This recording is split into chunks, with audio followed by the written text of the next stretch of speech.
ஆண்டவராகிய இயேசு கிறிஸ்துவின் இனிய நாமத்தில் உங்கள் யாவரையும் நான் வாழ்த்துகிறேன்.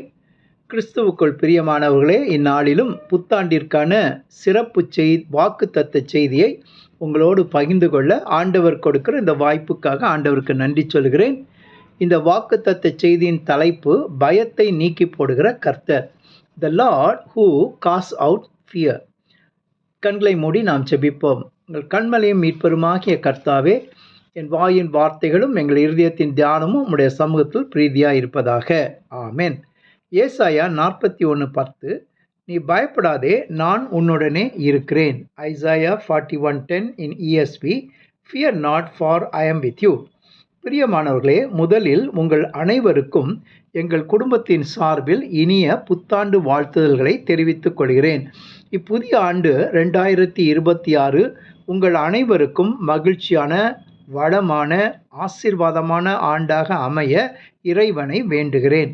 கடவுளின் பெரிதான கிருபையினால் 2025ஆம் ஆண்டை முடித்து 2026ஆம் ஆண்டை காண செய்த தேவாதி தேவனுக்கு துதி ஸ்தோத்திரங்களை ஏறெடுக்கிறேன்.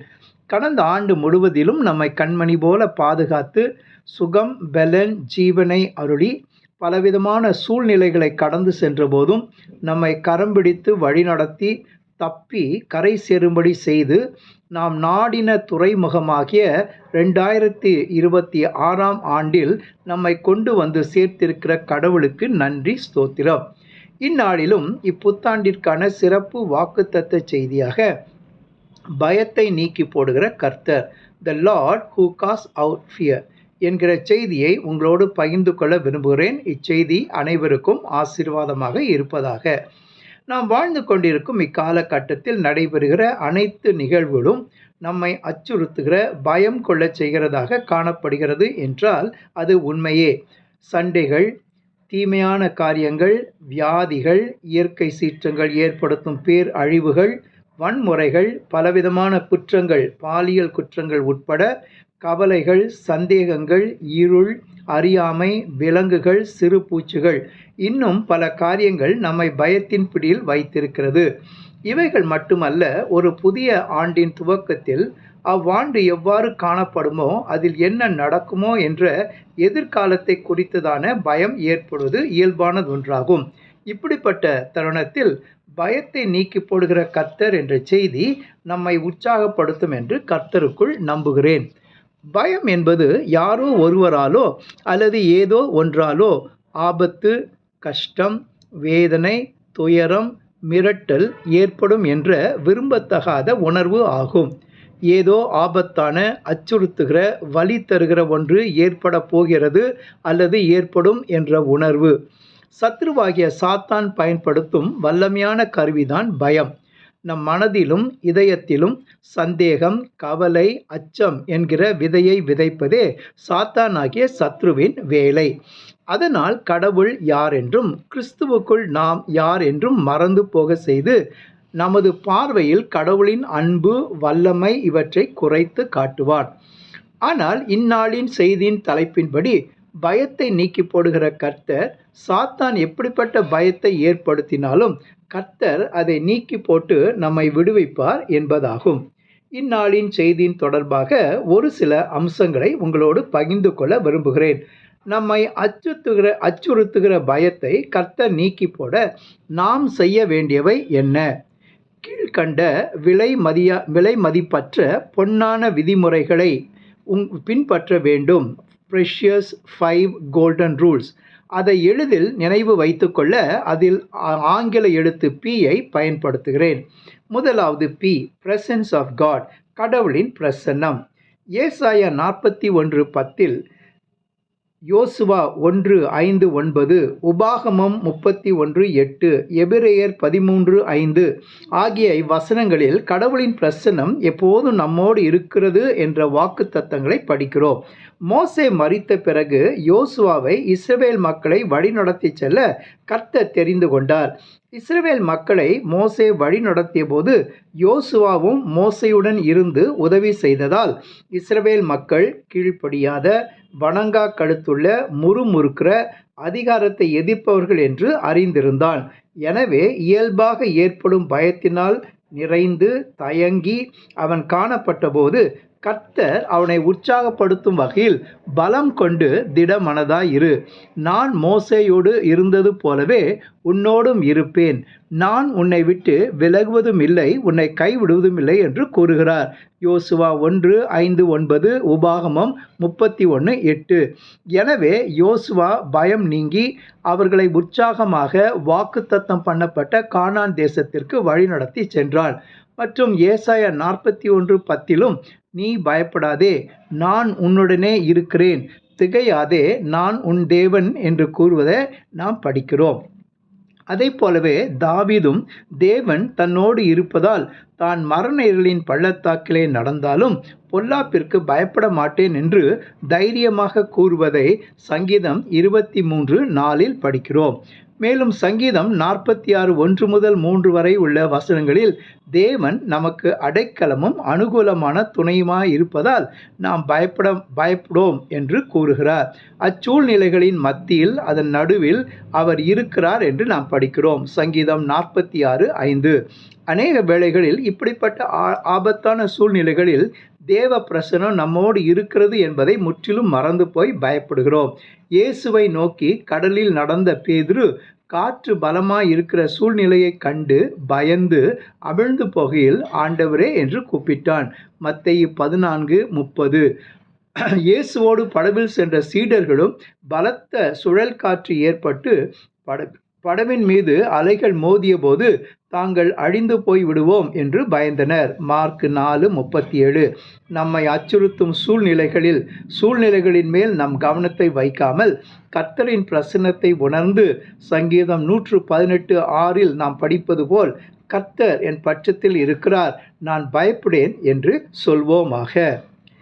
நான் அஞ்சேன்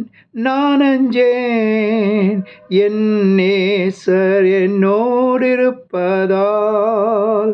நான் அஞ்சேன் என் நேசர் என்னோடு இருப்பதால். இரண்டாவது பி, ப்ராமிசஸ் ஆஃப் காட், கடவுளின் வாக்குத்தத்தங்கள். பயத்தை மேற்கொள்ள நாம் பின்பற்ற வேண்டிய இரண்டாவது விதிமுறை கடவுளின் வாக்குத்தத்தங்களை பற்றி கொள்வதாகும். வேதத்தில் அநேக கடவுளின் வாக்குத்தத்தங்கள் நிறைந்து காணப்படுகிறது. அப்படிப்பட்ட கடவுளின் வார்த்தைகளை நாம் படித்து தியானித்து அதன் மூலமாக நாம் பயத்தை மேற்கொள்ள முடியும். உதாரணமாக ஏசாயா 41:10 பயப்படாதே என்று நாம் படிக்கிறோம். 2 தீமோத்தேயு 1:7 தேவன் நமக்கு பயமுள்ள ஆவியை கொடாமல் பலமும் அன்பும் தெளிந்த புத்தியுமுள்ள ஆவியை கொடுத்திருக்கிறார். 1 யோவான் 4:18 சொல்லப்பட்டது போல நம் வாழ்க்கை காணப்படுவோமானால் நாம் பயத்தை புறம்பே தள்ள முடியும். தேவன் யோசுவாவுக்கு தன் பிரசன்னம் அவனோடு இருக்கும் என்று மட்டும் கூறாமல் யோசுவா 1:8 இந்நியாயப்பிரமாண புத்தகம் உன் வாயை விட்டு பிரியாதிருப்பதாக, இதில் எழுதியிருக்கவளின்படி எல்லாம் நீ செய்ய கவனமாய் இருக்கும்படி இரவும் பகலும் அதை தியானித்து கொண்டிருப்பாயாக என்றும் கூறுகிறார். எனவே நாமும் கடவுளின் வார்த்தைகளில் உள்ள வாக்குத்தத்தங்களை பற்றி கொண்டு அதை நமக்கென்று உரிமையாக்கிக் கொள்வோமானால் பயத்திலிருந்து நாம் விடுவிக்கப்படுவோம். பயம் ஒருபோதும் நம்மை மேற்கொள்ள மாட்டாது. மூன்றாவது பி, பிளேஸ் கான்ஃபிடென்ஸ் இன் காட், கடவுள் மீது வைக்கும் துணிவு, அதாவது கர்த்தர் மீது வைக்கும் நம்பிக்கை. சங்கீதம் 56:3 நான் பயப்படுகிற நாளில் உம்மை நம்புவேன். சங்கீதம் 56:4-11 4 மற்றும் 11 வசனங்களிலே தேவனை நம்பியிருக்கிறேன், நான் பயப்படேன், மாம்சமானவன் எனக்கு என்ன செய்வான். வேதத்தில் கடவுள் மீது நம்பிக்கை வைத்து அல்லது துணிவு கொண்டு சூழ்நிலைகள் கண்டு பயப்படாமல் இருந்த அநேகரை குறித்து நாம் படிக்கிறோம். தானியேல் 3ஆம் அதிகாரத்தில் ஷாத்ராக், மேஷாக், ஆபேத்நேகோ என்ற வாலிபர்கள் தேவனை முற்றிலும் நம்பினதால் எரியும் அக்னி சூளையில் தள்ளப்படுவதை குறித்து பயப்படவில்லை. தேவன் அவர்கள் நம்பிக்கையை, துணிவை கனப்படுத்தி அவர்களை அதற்கு தப்புவித்தார். தானியேல் 6ஆம் அதிகாரத்தில் தானியேலும் தேவனை முற்றிலும் நம்பினதால் சிங்கக் குகையில் போடப்படுவதை குறித்து பயப்படவில்லை. தேவன் தானியேலையும் சிங்கங்களின் வாய்க்கு தப்புவித்தார். 1 சாமுவேல் 17ஆம் அதிகாரத்தில் தாவீதை குறித்து படிக்கிறோம். அவனும் தன் தேவனாகிய கர்த்தரை நம்பி அவருடைய பலத்தை சார்ந்து நின்றதால் அக்னியுடன் இஸ்ரவேலரை பயப்படுத்தி கொண்டிருந்த கோலியாத் என்ற வீரனுடன் போர் புரிந்து அவனை கொன்று போட்டு இஸ்ரவேலருக்கு வெற்றியை கொடுத்தான். கடவுள் மீது வைக்கும் துணிவு அல்லது நம்பிக்கை எவ்வாறு நம் பயத்தை நீக்கும் என்பதற்கு சங்கீதம் 11 ஒரு சிறந்த எடுத்துக்காட்டாகும். முதல் 3 வசனங்களில் பயப்படுகிற சூழ்நிலைகளில் கொடுக்கப்படும் ஆலோசனைகளை படிக்கிறோம். அச்சூழ்நிலையில் அங்கிருந்து தப்பி ஒரு பட்சியைப் போல மலைக்கு பறந்து போ என்ற ஆலோசனையை பார்க்கிறோம். ஆனால் 4 முதல் 8 வரை உள்ள வசனங்களில் அப்படிப்பட்ட ஆலோசனைக்கு கடவுள் மீது வைத்திருக்கும் நம்பிக்கை தரும் பதிலை பார்க்கிறோம். ஏனென்றால் வசனம் 1 நான் கர்த்தரை நம்பியிருக்கிறேன் என்றும் அதனால் அவர் என் அடைக்கலம் என்றும் படிக்கிறோம். அவர் சிங்காசனம் பரலோகத்தில் இருக்கிறது, அவர் பரிசுத்த ஆலயத்தில் இருக்கிறார், அவர் நீதி உள்ளவராகையால் துன்மார்க்கரை அழித்து நீதி செய்வார் என்று தாவீது கூறுகிறார். கர்த்தரை நம்பி விசுவாசத்தோடு செயல்படும்போது பயத்தை நாம் மேற்கொள்ள முடியும். 4வது பி, பர்ஃபெக்ட் லவ், பூரண அன்பு, கடவுள் மீது பூரண அன்பு. 1 யோவான் 4:18 அன்பிலே பயம் இல்லை, பூரண அன்பு பயத்தை புறம்பே தள்ளும். பயமானது வேதனை உள்ளது, பயப்படுகிறவன் அன்பில் பூரணப்பட்டவன் அல்ல. பூரண அன்பு என்பது கடவுள் மீது நாம் வைக்கும் அன்பு, அது அகாப்பே அன்பு. எனவே அப்படிப்பட்ட அன்பு பயத்தை புறம்பே தள்ளும். இப்பூரண அன்பு எப்படிப்பட்ட பயத்தை புறம்பே தள்ளும்? ஆக்கினைக்குள்ளாக தீர்க்கப்படும் பயத்தை. யோவான் 3:18 அவரை விசுவாசிக்கிறவன் ஆக்கினைக்குள்ளாக தீர்க்கப்படான். ஒருவன் கிறிஸ்துவுக்குள் இருக்கும்போது அவனிடம் கடவுளின் அன்பு காணப்படும். ரோமர் 8:1 கிறிஸ்து இயேசுவுக்குள்ளா உட்பட்டவர்களாய் இருந்து ஆவியின்படி நடக்கிறவர்களுக்கு ஆக்கினை தீர்ப்பு இல்லை. ஏனென்றால் அவர்கள் கடவுளோடு ஒப்புரவாக்கப்பட்டிருக்கிறார்கள். இப்பூரண அன்பு ஒரு பாதுகாப்பு, நம்பிக்கை, முழுமையை ஏற்படுத்தி கவலையை போக்கி அமைதி, துணிவு மற்றும் தைரியத்தை கடவுளின் நிபந்தனையற்ற அன்பின் மூலம் ஏற்படுத்தி தண்டனை, ஆக்கினை தீர்ப்பு இவற்றிலிருந்து பாதுகாக்கிறது. நாம் வேதனையிலிருந்தும் விடப்பட செய்கிறது. ஒப்பில்லாத அன்பரே என் பயங்கள் நீங்கினதே, எனக்கெல்லாம் என் இயேசுவே அவரது அன்பு போதுமே. 5வது பி, பிரேயர், ஜெபம். பயத்திலிருந்து விடுபட நாம் பின்பற்ற வேண்டியது 5வது விதிமுறையானது ஜெபமாகும். ஜெபமே ஜீவன், ஜெபம் ஜெயம் என்று பாடுகிறோம். எனவே ஜெபம் நமக்கு பயத்தின் மீது நின்று வெற்றியை பெற்றுக்கொள்ள செய்கிறது. இப்புதிய ஆண்டிலும் பயத்தை நீக்கி போடுகிற கர்த்தரிடம் ஊக்கமாக ஜெபித்து பயம் நீங்கி வாழ கடவுள் கிருபை செய்வாராக. பிரியமானவர்களே, இந்நாளின் செய்தியை கேட்ட நாம் நம்மை நாமே சற்று ஆராய்ந்து பார்ப்போம். பயம் நிறைந்த வாழ்வோடு இவ்வாண்டை ஆரம்பிக்கப் போகிறோமா? அல்லது நாம் கேட்ட பொன்னான 5 விதிமுறைகளை பின்பற்றி பயம் நீக்கப்பட்டவர்களாக இந்த ஆண்டிற்குள் பிரவேசிக்கப் போகிறோமா?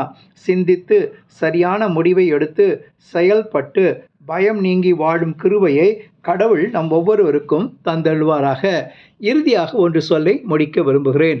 மத்தேயு 10:28 ஆத்துமாவை கொல்ல வல்லவர்களாயிராமல் சரீரத்தை மாத்திரம் கொல்லுகிறவர்களுக்கே நீங்கள் பயப்பட வேண்டாம்.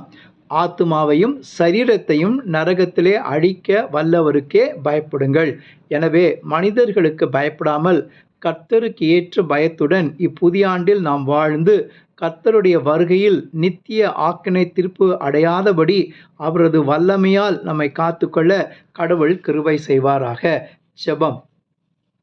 ஏதும் என்னை என்ன செய்யும், நான் என்றுமே உம் கையிலே, விண்ணவரை சேரும் வரை அவரது வல்லமை காக்குமே.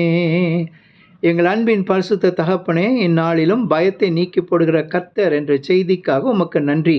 கடந்த ஆண்டிலும் நாங்கள் கடந்து சென்ற பல சூழ்நிலைகளினால் பயம் நிறைந்த வாழ்க்கை வாழ்ந்து கொண்டிருந்தோம். இப்புதிய ஆண்டில் உற்சாகப்படுத்தும் செய்திக்காக உமக்கு நன்றி. உம் பிரசன்னத்தை தேடி வாக்கு தத்தங்களை உரிமையோடு கைப்பற்றி கொண்டு கடவுள் மீது நம்பிக்கை வைத்து உம்மேல் உள்ள பூரண அன்புடன் வாழ்ந்து ஊக்கமாக செபித்து பயம் நீங்கினவர்களாக வாழ எங்களை அர்ப்பணித்திருக்கிறோம். உமது ஆவின் அருளை தந்து எங்களை பலப்படுத்தியலும். மனிதர்களுக்கு பயப்படும் வாழ்வு அல்ல, எங்கள் ஆத்மாவையும் சரீரத்தையும் நரகத்திலே அழிக்க வல்ல கர்த்தருக்கு பயப்படுகிற பயத்தோடு வாழ்ந்து நித்திய ஆக்கினைக்கு நீங்களாகி ஜீவிக்க அருள் புரிய வேண்டும் என்று கர்த்தராகிய இயேசு கிறிஸ்துவின் மூலம் வேண்டுகிறேன் பிதாவே. ஆமென்.